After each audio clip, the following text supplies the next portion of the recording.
Blockbuster: The Rise, Glory, and Tragic Collapse of a Video Empire. There was a time not too long ago when Friday nights had a king. A king with bright blue lights, rows of endless shelves, the smell of buttery popcorn near the counter, and the excitement of walking through wide aisles searching for the perfect movie. A simpler time, a warm time. A time when families, friends, and even strangers shared the same ritual: a trip to Blockbuster. Blockbuster wasn't just a store, it was an experience, a celebration of movie culture, a weekly event millions looked forward to. For an entire generation, Blockbuster shaped childhood memories, family traditions, and a golden age of home entertainment. And yet today it is gone. A fallen empire swallowed whole by the digital age. This is the story of how Blockbuster rose to unimaginable power, how it ruled an entire generation, and how it collapsed in one of the greatest business tragedies the world has ever seen. A story of innovation, arrogance, missed opportunities, and a single decision that could have changed everything. The mid-1980s were a very different world. Video rental stores did exist, but they were small, dimly lit, and messy. Handwritten labels, limited selection, questionable organization. Renting a movie felt more like entering a dusty attic than a professional business. Then came David Cook, not a Hollywood producer, not a retail executive, not a media mogul. He was a software engineer from Texas, but with a vision ahead of its time. He asked one simple question: why can't a video store feel modern, clean, organized, and massive? In 1985, David Cook opened the first Blockbuster store in Dallas, Texas, and it was unlike anything anyone had ever seen. Bright lights, wide aisles, thousands of movies, over 8,000 titles, an unheard of number at the time. A fully computerized inventory system that made the store faster and smarter. Families walked in and saw something extraordinary. A world built entirely around entertainment. It was efficient, professional, beautiful. People didn't just rent movies, they fell in love with the experience. Investors saw the magic immediately, money poured in, and Blockbuster began transforming from a single store into a movement. A revolution in home entertainment had begun. By the early 1990s, something historic was happening. Blockbuster wasn't just growing, it was exploding. Store after store, city after city, country after country. By the year 2000, Blockbuster had become a global titan. 9,000 plus stores worldwide. Over 60,000 employees, tens of millions of weekly customers, a near monopoly on the video rental market. Friday nights became a cultural phenomenon.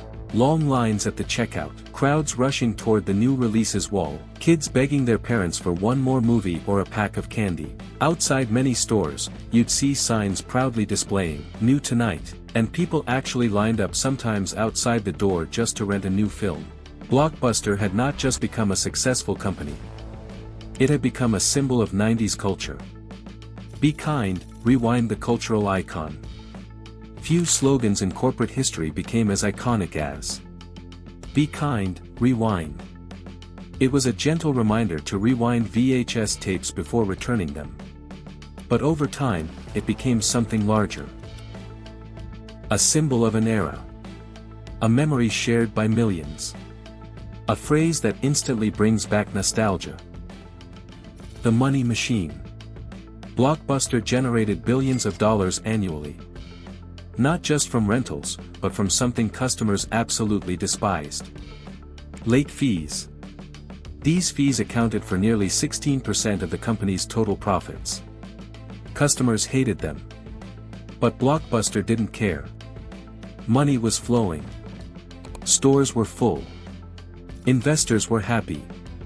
The empire was strong. The Viacom era. In 1994, media giant Viacom bought Blockbuster for $8.4 billion, cementing Blockbuster's status as one of the most powerful entertainment brands in the world. The company felt invincible. Untouchable. Too big to fail. But while Blockbuster celebrated its glory, a tiny startup was being born in California. A startup that would one day destroy the blue and yellow empire. In 1997, two men, Reed Hastings and Mark Randolph, created a small DVD by mail service. Its name? Netflix. At first, Netflix looked insignificant. Tiny office, small team, barely any profits. Blockbuster didn't consider them a threat. No one did. But Netflix understood something powerful. People hated late fees. People hated returning movies. People loved convenience. And most importantly, the future would be digital. Netflix introduced home delivery, monthly subscription, no late fees, massive online catalog. They were building the future while Blockbuster was still counting cash from late fees. And then came the moment that could have changed history forever. In the year 2000, Netflix was struggling financially. So Reed Hastings and Mark Randolph flew to Dallas to meet Blockbuster executives. They offered Blockbuster a once-in-a-lifetime deal. Buy Netflix for $50 million. What happened next is almost unbelievable. Blockbuster executives laughed. Yes, laughed. They called Netflix a niche business. A tiny, irrelevant idea. Not worth the money. Reed Hastings walked out of that building humiliated. Not knowing he would one day lead the company that destroyed Blockbuster forever. That laugh. That single moment became the sound of an empire sealing its fate. While Netflix grew its subscriber base, Blockbuster continued living in the past. They kept building more physical stores. They kept relying on late fees. They kept ignoring digital technology. Meanwhile, Netflix kept evolving.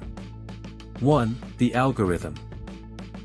Netflix developed a movie recommendation algorithm that transformed how people discovered films. 2. The streaming revolution, 2007. In 2007, Netflix launched streaming, a concept so revolutionary that the world of entertainment would never be the same again. Netflix wasn't just renting movies. It was reinventing how people consumed entertainment. And Blockbuster? It was still arranging DVDs on shelves. The gap widened. The future had arrived, but Blockbuster refused to meet it. Blockbuster's fall wasn't caused by Netflix alone. It was caused by Blockbuster's refusal to adapt.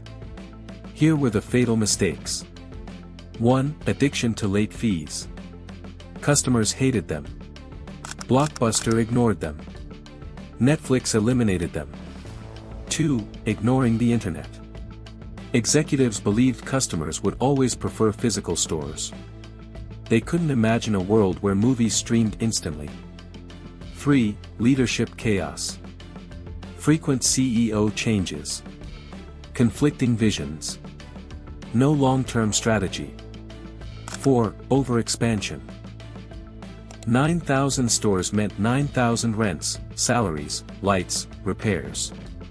As the world went digital, these stores became financial anchors dragging the company down. 5. Imitating Netflix too late.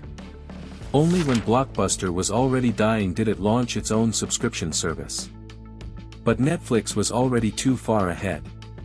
It was like trying to catch a bullet train on foot. The 2008 economic crisis hit retail businesses everywhere. Families had less money to spend. Streaming became more appealing than ever. Blockbuster's massive debts became impossible to manage. And in 2010, the unthinkable happened. Blockbuster filed for bankruptcy. The empire that once ruled entertainment was gone. Stores shut down one after another. 9,000 became 1,000. 1,000 became 100. 100 became just one. A single lonely store remained alive. Today, only one Blockbuster exists. Located in Bend, Oregon. It stands like a time capsule. A living museum of the past. Visitors travel from around the world just to experience it. The old membership cards. The movie posters. The candy aisle. The feeling of picking up a DVD case and flipping it over. It's not just a store. It's a memory. A final heartbeat from a giant that once ruled the world. Blockbuster didn't die because people stopped loving movies. It died because it refused to evolve. The lessons are timeless. Innovate or die. Never underestimate a small competitor. Listen to your customers. The future doesn't wait for anyone. Netflix embraced the future. Blockbuster clung to the past. And the past always loses. From 9,000 stores to one. From billions in revenue to bankruptcy. From the king of Friday nights. To a cautionary tale taught in business schools worldwide. Blockbuster's rise and fall will forever remind us of one truth. No empire, no matter how powerful, survives without evolution.